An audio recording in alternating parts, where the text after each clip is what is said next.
안녕하십니까. 오늘은 2025년 3월 19일 수요일입니다. 오늘도 난세 영웅 흑익령을 아십니까? 260쪽부터 읽어보겠습니다. 꽃샘 추위로 날씨가 엄청 추워졌습니다. 옷을 따뜻하게 입으셔야겠습니다. 개인의 빛이 개인적이지 않은 이유. 우리나라 전체 가계부채가 2021년 1분기 말 기준 1760조 원을 넘어섰다. 한국은행에 따르면 2020년 기준으로 가구당 빚이 8천만 원을 넘고 40대 가구는 1억 원을 넘었다. 10대, 20대도 2명 중 1명은 5천만 원 이상의 빚을 지고 있는 것으로 나타났다. 만약 통계에서 누락된 사채 빚까지 전부 파악하면 그 수치는 더욱 늘어날 것으로 생각한다.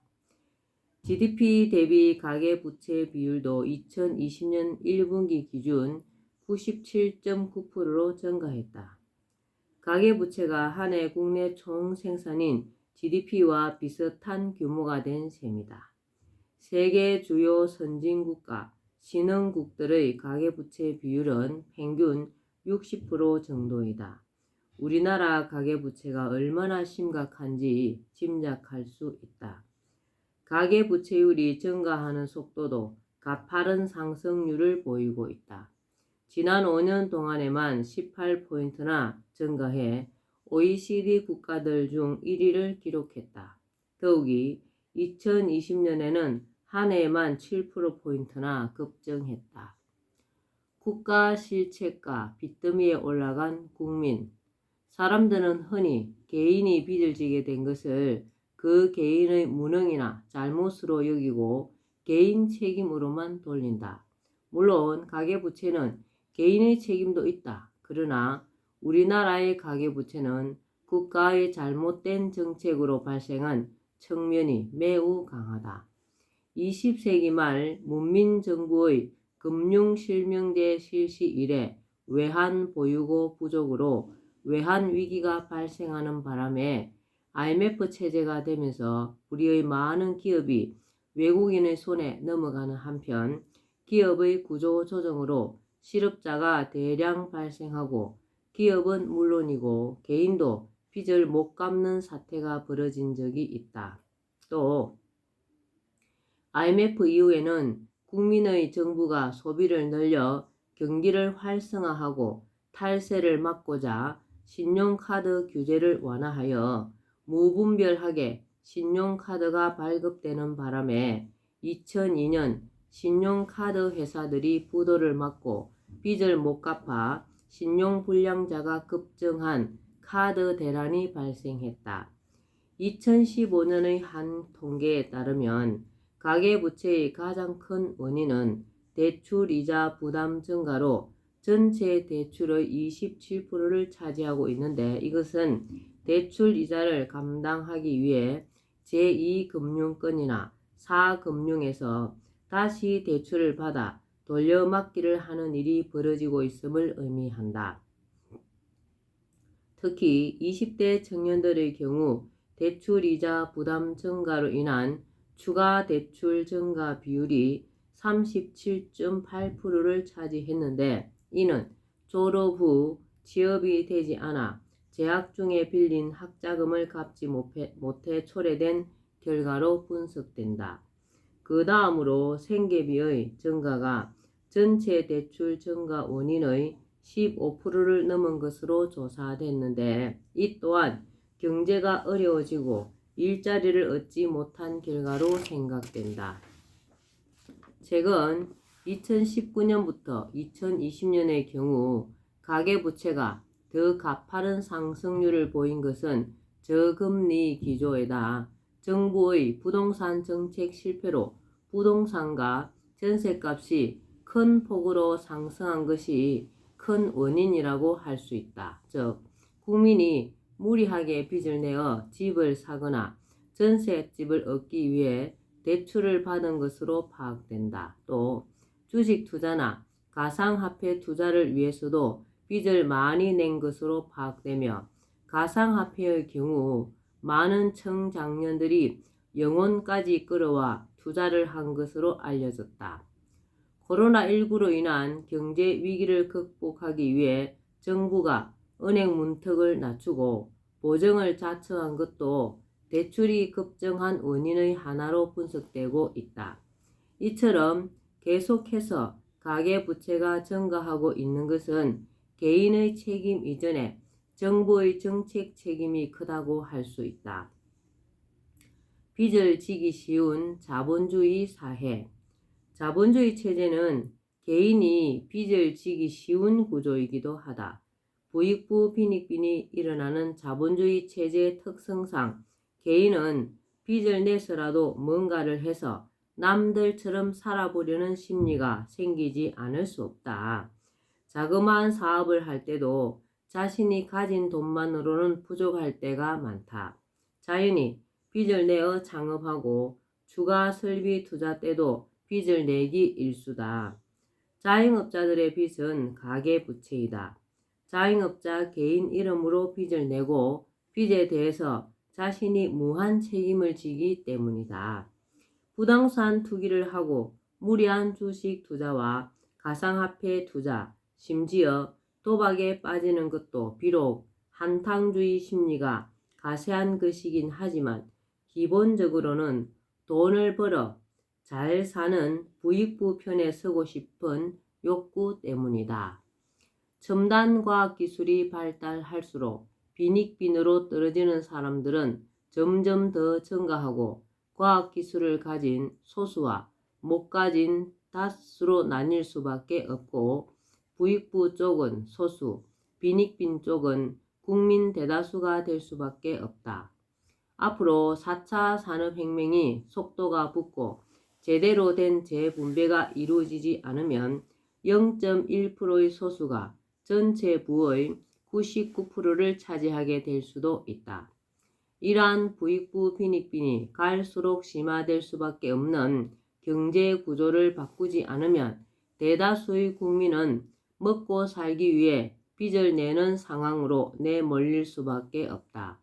지금도 생계비를 충당하기 위해 빚을 지는 국민이 상당하다. 특히 현 정부의 소득주도 성장 정책의 실패와 설상가상의 코로나19 발병으로 자영업자들의 가계부채 증가는 생계를 위협할 수준까지 달해 있다. 어느 정도 감당할 수준의 빚을 지는 것까지는 국가가 염려할 필요는 없지만 지나친 가계부채는 국내 경기나 여러 요인에 의해 감당하기 어려운 상황이 언제든 발생할 수 있어 개인적으로나 국가적으로 크다란 위험 요소이다. 가계부채가 개인적인 문제가 아닌 이유이며 감당하기 어려운 수준을 넘어 가계부채 문제를 개인에게만 책임지게 해서는 안 되는 이유이다. 절실한 가계부채 탕감과 양적 완화. 현재 우리나라의 가계부채는 시한폭탄이나 다름없다. 가계의 유동성 위기가 언제라도 올 수 있는 현재 상황에 이르렀다고 봐야 한다. 금리가 약간만 올라도 순식간에 폭탄이 될 수 있다. 국가 정책의 실패와 적절한 경제 정책의 부재로 빚어진 가계부채를 개인의 책임으로만 돌리고 국가가 수수방관해서는 안 된다. 국가의 정책 잘못으로 국민을 궁지로 내몬 것에 대해 위정자들은 책임의식을 가져야 한다. 가계부채의 이자와 원금 상환을 도저히 감당할 수 없는 상황이 오면 우리 경제가 어떤 혼란에 빠질지는 불을 보듯 뻔하다. 신용불량자가 된 국민이 거리로 내몰리며 극단적 선택을 하는 일이 일어나지 않으리라는 보장이 없다. 은행이 도산하고 기업은 어려움에 처하며 실업자가 양산되는 등 국가 경제가 혼란에 빠질 가능성을 배제할 수 없다. 가계부채는 개인만의 문제가 아니라 국가의 문제이기도 하다는 것은 자명하며 국가는 산더미처럼 불어난 가계부채에 대해 일정 정도 책임을 져야 마땅하다. 이를 위해 국가가 국민의 가계부채를 탕감하는 정책을 추진할 필요가 있다. 특히 국민들이 지고 있는 사채를 파악하여 그것부터 정리해주는 정책이 필요하다. 사채로 인해 국민들이 겪고 있는 고통이 너무 크기 때문이다. 가계부채를 정리하는 방법으로는 양적 완화 등을 통해 국가가 가계부채를 국가부채로 전환시키는 방법을 생각할 수 있다. 코로나19로 인해 자영업자들을 비롯하여 많은 국민이 힘들어하고 있으므로 코로나 지원금 명목으로 일정 나이 이상의 모든 국민에게 빚 상환이 가능할 정도의 금액을 지급하여 각 가정의 가계부채를 정리하는 방안 같은 것도 생각해 볼 필요가 있다. 가계부채 탕감이 목적이지만 부채가 많이 없어도 코로나19로 전 국민이 어려움에 처해 있기 때문에 모든 국민의 고통을 해소하고 가정 경제를 살리는 차원이다. 이때 이 지급금은 전액을 바로 가정에 지급하지 않고 각 시중은행에서 가정의 부채를 정리하고 나머지 금액만 가정에 지급하는 방식이다. 물론 이러한 가계부채 탕감은 단 한 번만 실시되는 것으로 탕감 이후에 지는 부채에 대해서는 개인이 책임을 져야 할 것이다. 양적 완화를 통한 가계부채 탕감은 앞서도 언급하였듯이 국채를 발행해서 한국은행에 주고 한국은행에서 돈을 찍어 시중은행을 통해 가계부채를 정리하는 방식으로 가계부채가 국가부채로 이전되는 것이라고 보면 된다. 그러므로 정부와 지자체, 가계 전체를 합친 부채 규모는 이전 그대로이면서 가계부채가 줄어들고 줄어든 가계부채만큼 국가, 정부 부채가 늘어나는 셈이다.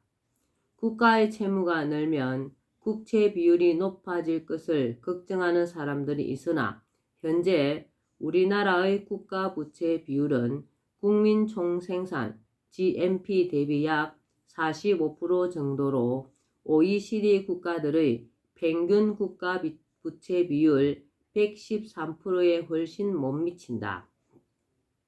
2020년 기준 일본은 국가 부채가 238%에 달한다. 말하자면 우리나라의 국가 부채 비율은 다른 국가들에 비해 상당히 낮은 수준으로 다소 올라가도 걱정할 이유가 없다. 반면 가계부채 비율은 2020년 1분기 말 기준 97.9%나 된다. 가계부채가 심각한 문제이지 국가부채는 우려할 수준이 아니다. 앞서도 언급하였듯이 가계부채를 탕감하기 위한 양적 완화로 국가부채가 증가한 것은 국민과 국가를 통틀어서는 부채가 늘어나는 것이 아니기에 큰 문제가 되지 않는다고 볼 수 있다. 그리고 이렇게 늘어난 국가부채는 외국이 아니라 우리나라 국가기관인 한국은행에 대한 채무이기 때문에 IMF 외환위기 때와 같은 상황이 초래될 위험성도 없다. 정부나 지자체가 국민의 가계부채를 갚아주기 위해서가 아니라 다른 일을 하느라고 자꾸 국가부채나 지방채를 늘린다면 그것은 문제이다. 일각에서는 양적 완화로 인한 인플레이션을 우려하지만 이 또한 그렇게 염려할 필요가 없다. 우선 화폐를 발행하여 양적 완화를 하지만 시중에 그만큼의 통화량이 증가하는 것이 아니다.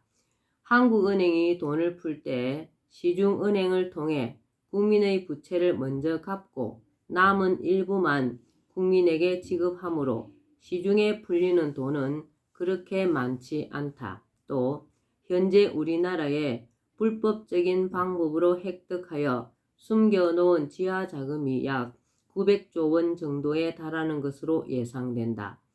그런데 화폐 가치는 그대로 두면서 디자인만 바꾸는 화폐 변경을 하면 이 자금의 대부분은 그대로 사라질 수 있다. 즉, 변경된 디자인으로 화폐를 교환하고자 하면 자금 출처를 밝혀야 하는데 불법적인 자금은 출처를 밝힐 수가 없어 그대로 사장될 것으로 본다. 이렇게 되면 양적 완화를 해도 회수되지 않는 지하 자금만큼 통화량이 상계된다. 또한 양적 완화를 3년 정도 걸쳐 순차적으로 하면 통화량이 급격히 증가하는 것이 아니기 때문에 급격한 인플레이션은 생기지 않는다. 또 국가의 예산 지출을 70% 정도 줄일 수 있다고 보는데 그렇게 되면 인플레이션 유발 요소가 억제되며 이 외에도 지나친 인플레이션 발생 가능성에 대한 대책은 더 있다. 그리고 통화량의 증가로 약간의 인플레이션이 발생하는 것은 경기 활성화에 오히려 도움이 된다. 여기에 대한 이해를 위해서는 일본의 아베노믹스를 살펴보는 것이 도움이 된다. 일본의 아베노믹스는 통화의 양적 완화 등을 통해 오랜 경기 침체를 벗어나 어느 정도 성과를 거둔 성공한 경제 정책으로 평가받고 있다. 아베노믹스는 오랜 디플레이션의 탈출과 경기 활성화를 위해 일본 정부와 일본 은행이 서로 협조하는 것을 시작으로 전개되었다. 일본이 추진한 전략의 핵심은 첫째, 일본 은행이 보는 통화량을 증가시켜 대규모 자산 매입과 국채를 비롯하여 성장지수 펀드, ETE 등을 매입하는 양적, 질적 완화 정책을 추진하여 물가를 끌어올리는 것이다.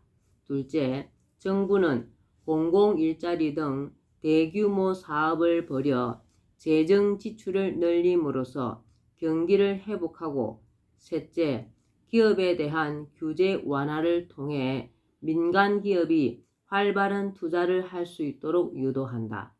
그리하여 경기 회복과 경제 성장, 국민 소득 증대를 꾀하는 것이다. 이러한 전략에 따라 일본은 2년여에 걸쳐 연간 60조에서 70조 엔씩 보는 통화량을 늘려 2012년 말 138조 엔에서 2014년 270조 엔으로 확대했다. 엄청난 양의 통화가 발행되어 양적 완화가 이루어진 것이다. 그 결과 일본은 물가 상승이 발생하면서 침체되었던 경기가 살아나 경제 활성화가 어느 정도 이루어졌다. 여기서 보듯이 경기가 침체된 디플레이션 상황에서는 양적 완화를 통해 물가가 조금 올라가도록 하는 것이 경제 활성화를 위해 유리한 것이다. 사실 지금까지는 자금이 지하로 숨어들고 외국으로 빠져나가면서 시중에서는 유동자금 부족 현상이 일어나 경제 활성화가 제대로 이루어지지 못했다. 현재 정부의 코로나19 지원금이 다소 풀리긴 했지만 경제를 제대로 돌게 하기 위해서는 그렇게 해서는 되지 않는다.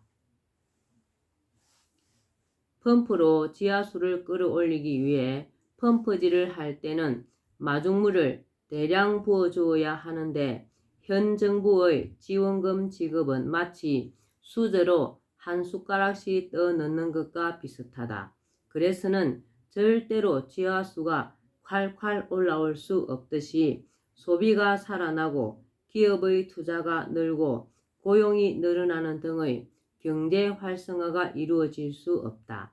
매년 상당한 정도의 마중물을 몇 년 정도는 부어주어야 국민이 빚을 갚고 지급된 지원금을 소비해 나라 경제 전체가 활기차게 돌아갈 수 있다. 그렇게 해야 경제 규모 전체 파이를 키울 수가 있다. 네. 오늘은 난세형 흑행령을 아시니까 여기까지 말겠습니다. 마중물을 많이 부어야 경제가 살아날 것 같습니다. 오늘도 허경영을 많이 부르고 알려서 하늘의 복을 짓는 행복하고 즐거운 하루 되시기 바랍니다. 감사합니다. 허경영.